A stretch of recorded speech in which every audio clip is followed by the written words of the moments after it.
Here I have Motorola Moto E6i, and today I'm going to show you how to transfer files from internal storage to SD card on this device.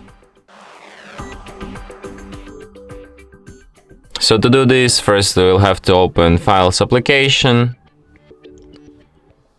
not Google Files.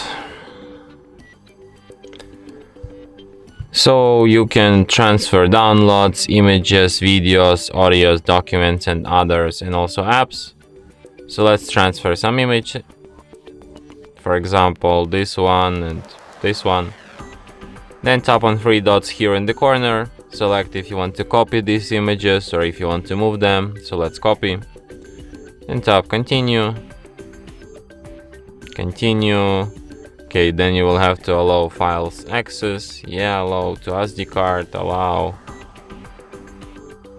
And now you have these images copied from your internal storage to SD card to this download folder.